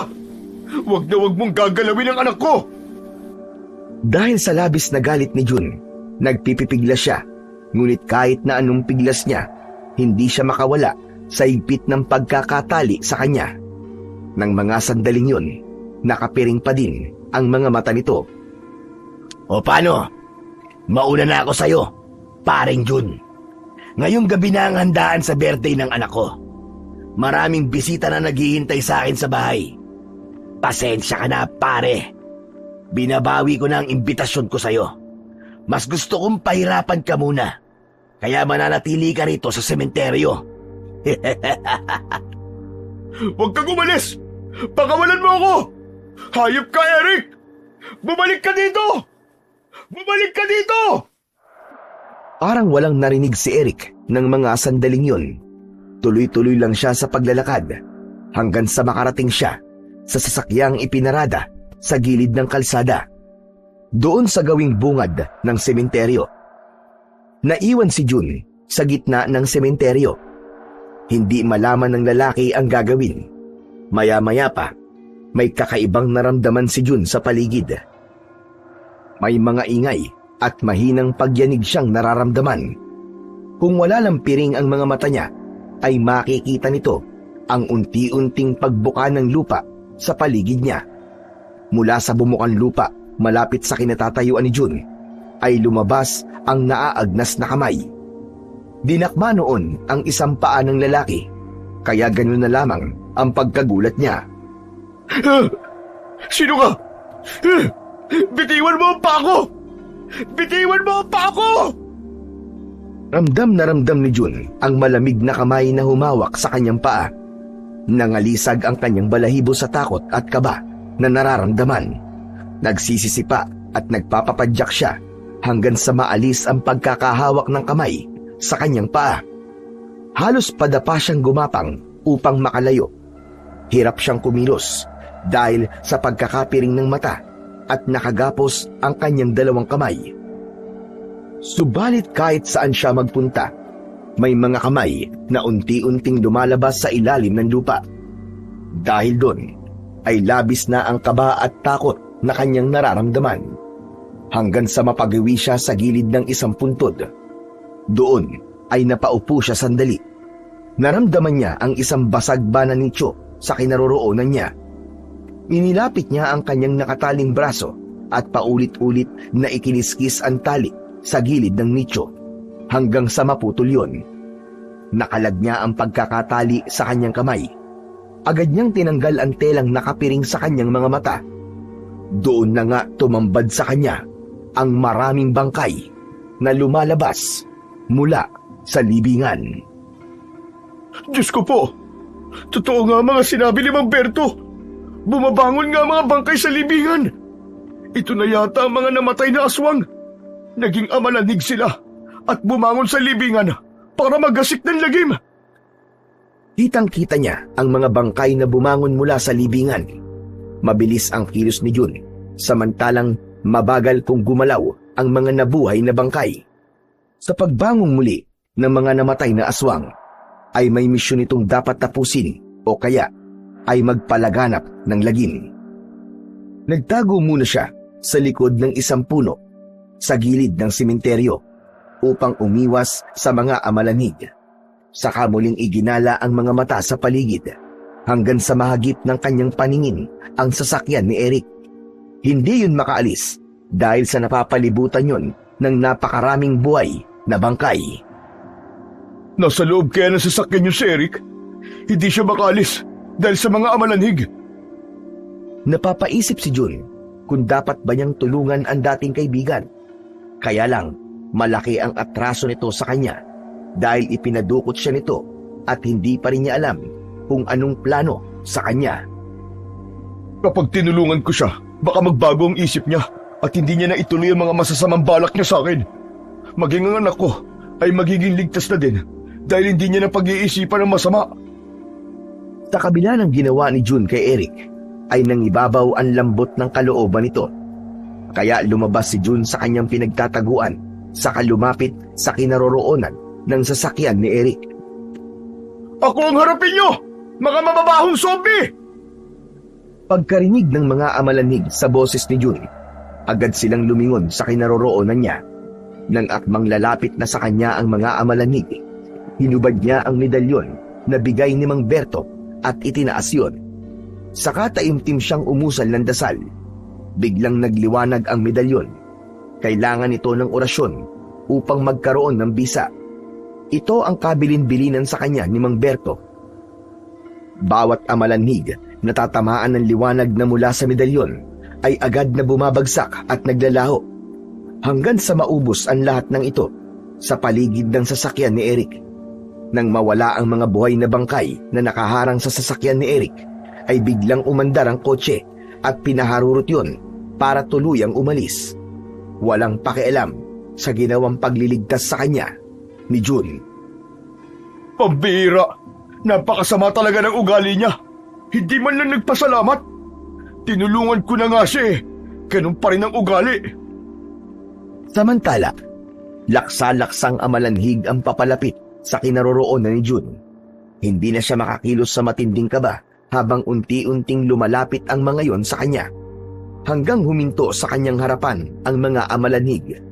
Hindi na siya halos humihinga, subalit laking gulat niya dahil parabang hindi siya nakikita ng mga ito. Nilalampasan lang siya ng mga amalanhig. Pagkatapos ay sama-sama silang lumalakad patungo sa iisang direksyon hanggang mawala na sa kanyang paningin ang lahat ng mga amalanhig. Maya-maya pa ay nakarinig siya ng malakas na tugtog ng musika. Nag-umpisa na ang handaan sa bahay ni paring Eric.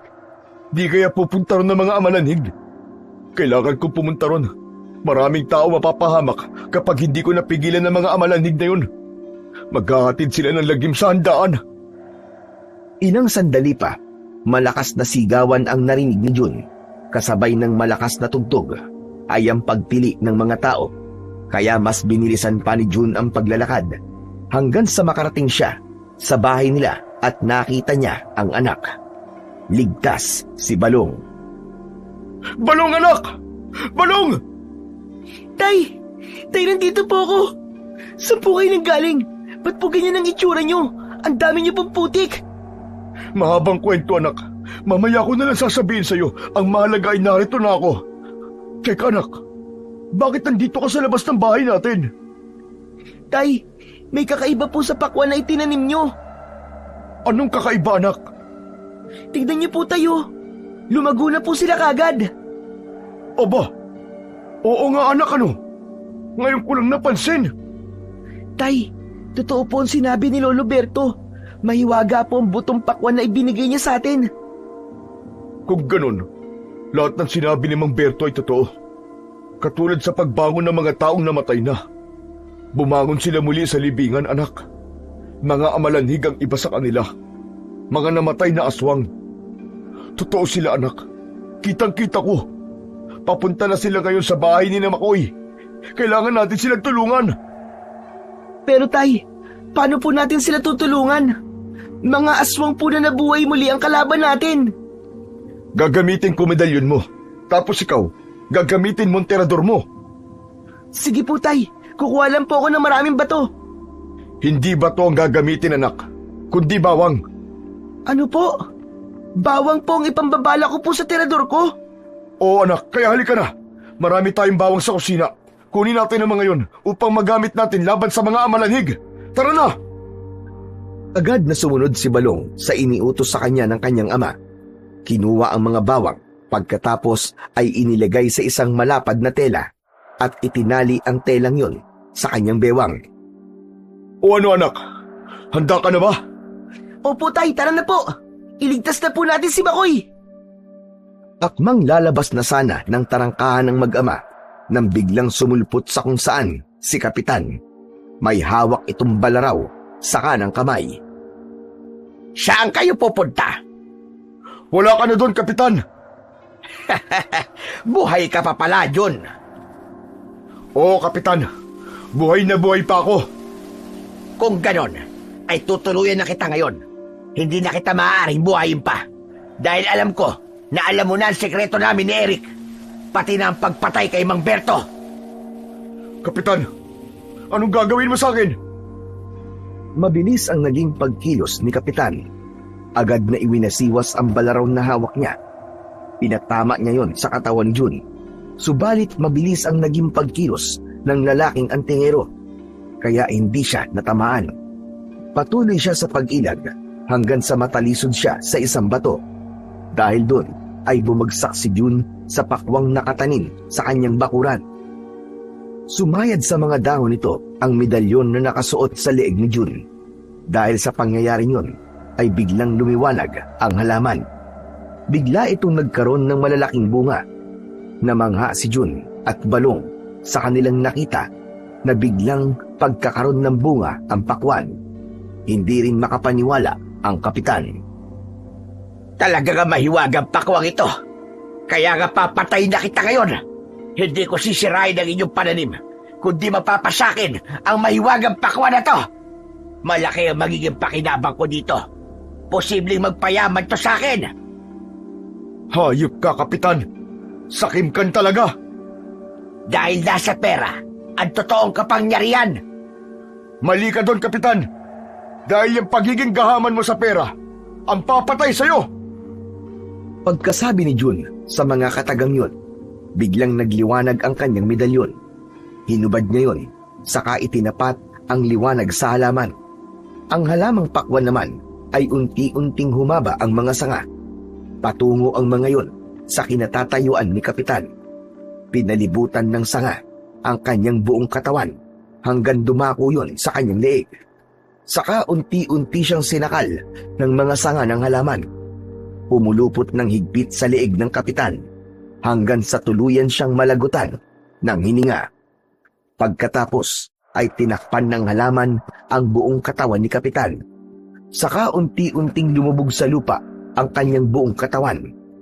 Ang kasakiman ni Kapitan ang kumitil sa kanyang sariling buhay. Tay, wala na po si Kapitan. Tinulungan po tayo na may wagang halaman. Oo anak, kaya dapat tayo magpasalamat kay Mang Berto. Binigyan niya tayo ng butong pakwan na may taglay palang kapangyarihan. Ngayong wala na po si Kapitan, Tay. Pumunta na po tayo sa bahay ni Makoy. Kanina pa po malakas ang sigawan ng mga tao doon. Baka marami na pong napapahamak at lumipat po sila sa ibang bahay. Mabuti pa nga anak. Ano, naihanda mo na ba mga bawang? Opo, kaya lang, baka hindi po ito sapat eh. Natapon po yung iba habang nanggugulo po sa atin si Kapitan kanina. Taglit na nag-isip si Jun. Tama ang kanyang anak. Hindi sapat ang bilang ng bawang na dala nila kumpara sa dami ng mga amalanig. Nang biglang dumako ang paningin nila sa nagliliwanag na bunga ng pakwan. Alam ko na po, Tay. Ang butong pakwan po gagamitin kong pambala sa tirador ko. Pero, maliit ang butong pakwan para maging bala sa tirador. Tsaka magaan yun. Tay, baka nakakalimutan nyo. Mahiwaga po to. Kaya kahit maliit po to, natitiyak ko magagamit po natin to laban po sa mga nabuhay na patay. Agad nilang kinuha ang mga bunga ng pakwan. Biniyak ang mga yon, saka kinuha nila ang mga buto nito. Pagkatapos ay inihalo nila yon sa bawang na nakalagay sa tela. Muli, itinali ni Balong sa kanyang bewang. Samantala, habang nasa daan naman si Eric patungo sa kanyang bahay, nakita niya ang patuloy na paglalakad ng iba pang mga amalanig. Natitiyak niyang sa bahay niya magtutungo ang mga yon, lalo na't may mga nauna nang nagpunta roon. Naririnig niya ang malakas na sigawan ng mga tao. Labis ang pag-aalala niya sa kanyang anak na si Makoy. Subalit natatakot siyang tumuloy doon. Natatakot siyang harapin ang mga amalanig, kaya naisip niyang puntahan muna si Jun. Nakita niya kanina na may medalyon ito. Ginamit niya ito para mapatay ang mga amalanig. Nang makarating siya sa bahay ni Jun, papalabas pa lang ng tarangkahan ang mag-ama. Eric, anong ginagawa mo dito? Tulungan mo ang anak ko, Jun. Pakiusap. Tulungan mo si Makoy. Doon na nga kami pupunta ng anak ko si Balong upang tulungan si Makoy, pati ng ibang tao mabibiktima ng mga amalanig. Salamat, pare. Bibigyan kita ng malaking halaga kapag nailigtas mo ang anak ko. Hindi na kailangan, Eric. Tutulong kami dahil hindi sa pera mo, kundi dahil sa may malasakit kami sa kapwa namin. Bahagyang natigilan si Eric sa sinabing ni Jun. Napahiya siya sa kanyang sarili.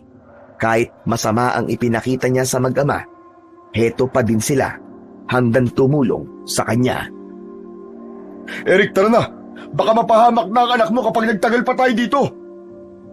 Nagkakagulo na sa bakuran ng bahay ni Eric nang dumating sina Jun at Balong. Ang mga tao ay kanya-kanya ng takbo upang makatakas sa mga amalanig.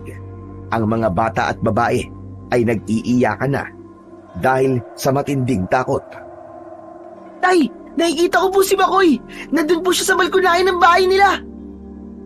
Takot na siya. Hindi niya alam kung anong gagawin.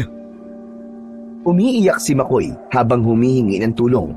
Nagsisiakyatan na ang mga amalanig patungo sa kanya. Jun, Balong, tulungan niyo ang anak ko. Huwag po kayo mag-alala. Tutulungan po namin siya. Hindi ko kakayanin kapag may nangyari sa anak ko. Kaya nakikiusap ako sa inyo. Tulungan niyo siya. Kami na ni Balong ang bahala kay Makoy, Eric. Mula sa bulsa ni Balong, inilabas niya ang kanyang tirador. Saka nilagyan yun ng butong pakwan bilang pambala. Inasinta niya ang amalanig na unti-unting umaakyat sa kinaroroonan ni Makoy. Hinila ni Balong ang tirador at pinakawalan ang butong pakwan bilang bala nito. Mahusay sa pag-asinta ang bata. Sapul ang amalanig sa sintido. Oh, loko! Tinamaan ko siya, tay! Sapul! Biglang nagliyab ang katawan ng amalanig nang tamaan ng butong pakwan. Kala mo wala na kayong kawala ngayon, mga pangit na amalanig! Ganyan nga, anak. Patamaan mo silang lahat para hindi sila makalapit kay Makoy. Paulit-ulit ang ginawang pagtirador ni Makoy sa mga amalanig hanggang sa tuluyang maubos ang mga lumalapit kay Makoy. Ngunit ang pintuang nag-uugnay sa balkonay at sa salas ay malapit nang mabuksan ng mga amalanig. Paulit-ulit ang ginagawang pagtulak ng mga buhay na bangkay sa pintuan, kaya halos masira na yon. Anak, aakyat ako sa ikalawang palapag ng bahay. Ikaw na muna ang bahala dito sa labas, ha? Pero tay, marami pong amalanig sa daraan ninyo. Baka mapahamak po kayo. Hindi, anak. Taglay ko ang medalyon. Hindi ako pababayaan ito. Sige po, tay. Pero mag-iingat po kayo, Huwag po kayo mamamatay. Oo, anak. Pinapangako ko. Hindi ako mamamatay. Paring Eric, magtago ka na muna sa malaking puno. Kami na ng anak ko ang bahalang magligtas kay Makoy. Pinanood na lamang ni Eric ang ginagawa ng mag-amang Jun at Balong. Wala kasi siyang nagawa dahil hindi niya alam kung paanong lalabanan ang mga amalanig. Wala siyang anuman sandata na maaaring gamitin. Dahil sa liwanag na inilalabas ng medalyon ni Jun, hindi nakalapit sa kanya ang mga amalanig. Kaya naman, malaya siyang nakakalakad papasok sa loob ng bahay hanggang sa makarating siya sa kinaroroonan ng batang si Makoy. Maging ang lahat ng taong nagkukubli sa bawat kwarto ng bahay na iligtas din ni Jun. habang si Balong naman ay patuloy sa paggamit ng kanyang mahiwagang tirador upang puksain ang mga amalanhig. Mabisang bala sa kanyang tirador ang mga butong pakwan. Maliliit man ito, subalit hindi matatawaran ang taglay na lakas at kapangyarihan ng mumunting buto. Nang makalabas na ang lahat ng tao sa loob ng bahay, umakyat si Jun sa bubong ng bahay. Pagkatapos ay gumawa siya ng ingay doon. Dahilan para lahat ng mga amalanhig ay lumapit doon at pumasok sa loob ng bahay. Nang ang lahat ng amalanhig ay nasa loob na ng bahay, nagpakawala ng liwanag ang medalyon na sinakop ang buong kabahayan. Hanggang sa ang liwanag na yon ay naging apoy. Mabilis na lumaki ang apoy, kaya nagmamadaling bumaba si Jun mula sa bubong ng bahay. Dumaan siya sa malaking sanga ng puno na nakadikit sa bahay ni Eric. Yun din ang dinaanan niya kanina nang umakyat siya doon. Ang apoy na nilikha ng medalyon ni Jun ang tumupok sa buong bahay, kasama ang lahat ng mga amalanhig na naroon. Napasigaw at hindi matanggap ni Eric ang nangyayari sa kanyang bahay na tinutupok ng apoy, kasama ang mga amalanhig. Ang bahay ko! Ang buong bahay ko! Pinaghirapan ko yan! Wala na! Nasunog na! Kasalanan mo to, John! Walang iya ka!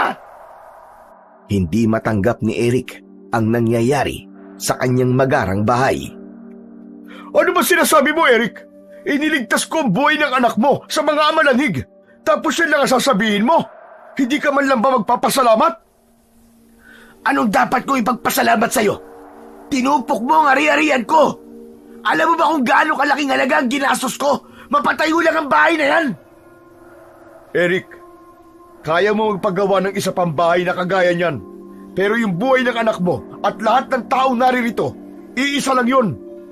Mas mahalaga pa ba ang bahay mo kaysa sa maraming buhay na nailigtas? Oo, maliban sa buhay ng anak ko. Dahil walang silbi ang mga buhay nyo. Tanging buhay lang ng anak ko mahalaga. Teka. Baka nagkakalimutan tayo. Pumunta ka sa bahay ko. Humingi ka ng tulong sa amin ng anak ko. Ang sabi mo, iligtas namin si Makoy. Tapos ito lang pala mapapala namin sa pagsasekripisyo ng buhay namin, alang-alang lang sa anak mo. Oo nga, ginawa ko yun. Pero hindi ko sinabing sunugin nyo ang pinaghirapan ko. Mga hayop kayo. Wala nang ibang paraan para malipol natin ang mga amalanhig, kundi ang sunugin silang lahat. Dahil babalik lamang sila sa kanilang libingan at pagkatapos nun, muling babangon para muling magasik ng lagim at pumatay. Ang sabihin mo, sinamantala mo ang pagkakataon na yun para magawa mo ang gusto mo. Ang sirain ng mga pinaghirapan ko dahil naiinggit kang hayop ka. Bahala ka sa buhay mo, Eric, kung anong gusto mong isipin. Basta kami ng anak ko, malinis ang konsensya namin. Tumulong kami sa abot ng aming makakaya. Hindi ko rin ginusto na masunog ang bahay mo. Pagkasabi nun ay hinawakan ni Jun ang kamay ni Balong. Saka sabay silang naglakad papalayo sa bahay ni na Eric. Sari-saring masasakit na salita ang pinakawalan ng mga taong naroroon kay Eric. Doon lang nila nalaman na ganun pala kasama ang ugali ng lalaking yon. Magsilayas kayo! Alis! Lumayas kayo! Hindi ko kayo kailangan! Dahil sa inasal na yon ni Eric, lahat ng mga tao ay nagsialis. Naiwan sila ni Makoy na nakatitig sa natutupok nilang bahay. Gagantihan ko ang Jun na yan. Kahit na isanla ko pa sa demonyo ang kaluluwa ko, makaganti lang sa kanya. Pagbabayarin ko siya sa ginawa niyang pagsunog sa bahay ko. Magbabayad ka! Magbabayad ka! Pagkasabi nun ay nawalan na ng malay si Eric. Hindi malaman ni Makoy kung ano ang kanyang gagawin. Pumunta siya sa mga kapitbahay nila, ngunit walang sino mang tumugon para tumulong sa kanya. Bumalik siya sa kanyang ama na wala pa ding malay, hanggang sa bumuhos ang malakas na ulan. Pumalaw ng iyak si Makoy dahil wala kahit isa ang gustong tumulong sa kanila. Samantala, nakarating na sa kanilang bahay sina June at Balong. Hindi pa din makapaniwala ang dalawa sa mga sinabi ni Eric sa kanila. Tay, napakasama po talaga ng ugali ni Tito Eric, no? Tayo pa po ang sinisi niya, kahit gumawa na po tayo ng kabutihan sa kanya. Hayaan mo na yun, anak. Ang mahalaga ngayon ay maraming tao tayo na iligtas. Yun naman talaga ang gusto nating gawin, di ba? Opo, Tay. Pero naisip ko lang po, lulusubin din kaya ng mga amalanig ang bahay natin sa kaarawan ko dahil sa pangiistorbo ko po sa kanila. Yung kaya po ang pagsubok na tinutukoy ni Lolo Berto. Kung ganun na mangyari, anak, paghahandaan natin ang araw na yun. Hindi ako papayag na mapahamak ka. Sa ngayon magpahinga na muna tayo. Alam ko napagod ka ng gusto. Dahil sa ilang oras na pagkababad sa ulan, nagkamalay na si Eric. Humingi siya ng tulong sa kanyang mga kapitbahay. Ngunit kahit isa ay walang nagpatuloy sa kanilang mag-ama. Kaya naman ay napilitan siyang dalhin si Makoy sa isang bahay kubo na dating tirahan ni Berto. Doon sila sumilong ng gabing yun. Ngunit sa kasamaang palad, ng gabi ding yun ay may hindi magandang nangyari kay Eric. Umuungol at tila hirap sa paghinga si Eric habang natutulog. Paulit-ulit siyang ginigising ng anak na si Makoy, kaya lamang hindi ito magising. Hanggang sa tuluyan itong malagutan ng hininga. Namatay si Eric sa isang bangungot, kaya hindi na rin ito nagawa ang planong paghihiganti sa mag-amang June at Balong. Walang ibang kamag-anak si Makoy sa lugar na yon at ang nanay niya ay nasa ibang bansa, kaya walang kumupkup kay Makoy. Dahil kaibigan ni Balong si Makoy, kaya nagpasya si June na patuluyin ang bata sa bahay nila. Balong, anak, ayos lang ba sa'yo na dito muna sa atin tumira si Makoy? Opo, Tay. Ayos lang po sa akin. Salamat, anak, ha? Ang inaalala ko lang po, Tay, hindi po siya sanay sa buhay natin. Mahirap lang po kasi tayo eh. Hindi po malambot ang kamang higaan natin, kundi banig lang po. Wala din po tayong gripo, kundi tubig po galing sa poso ang ginagamit natin. Baka hindi po siya sanay sa buhay po ng gaya sa atin. Nakausap ko na siya tungkol sa bagay na yan. Sabi niya ay ayos lang sa kanya. Sasanayin na lamang daw niya ang kanyang sarili sa buhay na meron tayo. Eh kung ganun po, di ayos. Wala po tayong magiging problema. Isa pa, nakausap ko na din ang nanay niya na nasa ibang bansa. Tumawag sa cellphone ng isang kapitbahay natin at ipinakausap ako. Magpapadala na lamang daw siya ng pera para panggastos kay Makoy. Hindi pa kasi siya makakauwi dahil may problema din siya doon. Tay, naisip ko lang po. Di ba po maraming kamag-anak sila sa Maynila? Bakit po walang kumukupkup kay Makoy kahit sino sa kanila? Hindi ko nga din alam, anak eh. Pero hayaan na natin sila. Nakakaawa kasi si Makoy. Kung tutulad din tayo sa kanila, tayo na lang ang malalapitan niya eh. Kaya hindi ko matitiis na pabayaan na lang siya. Hanggang sa mabilis na lumipas ang 1 linggo. Sa araw na ng kinabukasan ang kaarawan ni Balong. Subalit, hindi pa din namumunga ang pakwan sa kanilang bakuran. Magkahalong kaba at takot na ang nararamdaman ni June ng mga oras na yon. Paano kung hindi nila kayanin ang mga amalanig na lulusob sa kanila? Paano kung mas marami pa yon sa inaasahan nila? Tay, ano po bang gagawin natin ngayon? Hanggang ngayon po wala pa din bunga ang pakwan. Wala pa din po ako magagamit na pambala sa tirador ko kapag may umatake po sa ating mga kampo ng kadiliman. Huwag mo nang alalahanin yun, anak. Kung sakaling hindi pa bumunga ang pakwan, ang medalyon ko ang gagamitin natin laban sa mga amalanig. Pero Tay, hindi niyo po kayang lumaban mag-isa. Kailangan niyo pa din po ako para matalo po sila. Kahit na wala akong dalang sandata, anak, kaya kong lumaban sa kahit na kanino. Kung para sa kaligtasan mo, kaya kong ibuwis ang buhay ko, anak. Si tatay talaga nakuha pa magdrama eh. Totoo ang sinasabi ko, anak. Walang magulang na hindi kayang gawin ang lahat para sa kanyang anak. Kahit pakapalit nun ay sariling buhay. Yan ang tatandaan mo, anak. 6:00 na ng gabi, ilang oras na lamang at kaarawan na ni Balong. Nag-alay na sila ng isang taimtim na panalangin para sa pagsubok na kakaharapin nila. Hindi sila nawawalan ng pag-asa. Tutulungan sila ng Panginoong Diyos sa sandaling lumusob na ang mga amalanhig sa kanila. Ngayong gabi, anak, dito lang ako sa salas ng bahay natin. Magbabantay ako kung sakaling lumusob na mga amalanhig. Ako din po, Tay. Sasamahan ko po kayo dito. Hindi na po ako matutulog. Maya-maya pa ay lumapit na din sa kanila si Makoy. May dala yung bawang na pangontra, saka tumabi sa kinauupo ang kahoy ni Balong. Subalit hindi pa sila natatagalan sa pagkakaupo. Namigat na ang talukap ng kanilang mga mata.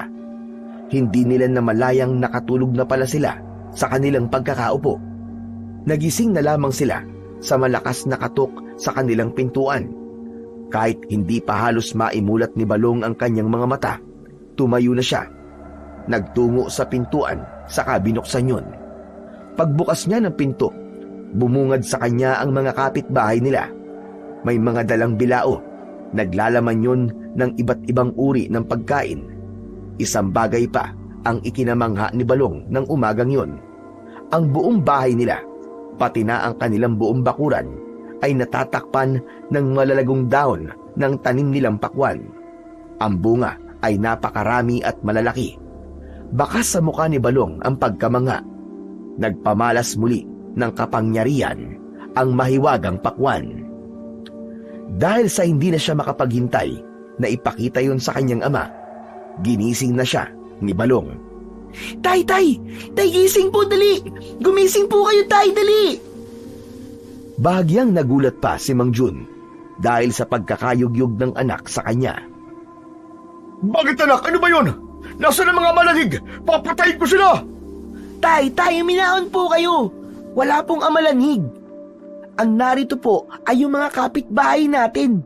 May dala po silang mga pagkain. Saka may isa pa po akong gustong ipakita sa inyo, Tay. Ano ba yun, anak? Tay, tumingin po kayo sa paligid. Umambad kay Mang Jun ang malago at maraming bunga ng pakwan. Katulad ni Balong, namangha din si Jun sa himalang ipinamalas ng mahiwagang pakwan. Lalong dumagdag sa kasiyahan nila ay ang mga kapitbahay nila. Hindi nakalimot ang mga ito sa kaarawan ni Balong. Tunay na isang himala ang nagdaang gabi.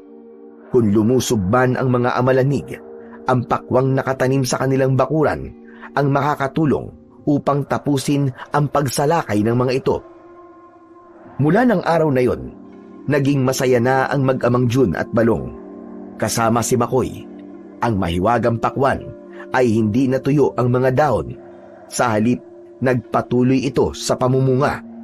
Kahit ilang taon na ang nakalipas, ito din ang nagsilbing daan upang kahit paano makaahon sa hirap si Jun at Balong. Naibibenta nila ng mahal ang mga bunga ng pakwan at ito ay kanilang pinagkakakitaan. Wala na si Mang Berto, pero ang ibinigay na butong pakwan ay mananatiling magandang alaala sa kanila. Hindi pa man malinaw kung saan nga ba nagmula ang makapangyarihang buto ng pakwan, pero iisang bagay lang ang natitiyak ni Mang Jun. Ginamit na kasangkapan ng kung ano ang nilalang na si Mang Berto para magligtas ng mga tao at baguhin ang kanilang buhay. Totoong kailangan ng tao ang pera para mabuhay. Subalit hindi ito ang dapat na maging sukatan ng pagkatao. Pansamantala lamang ang yaman sa mundo. Subalit ang kabutihang nagawa natin sa ibang tao, yun ang yamang hindi makakalimutan ni numan, kahit wala na tayo sa mundong ginagalawan.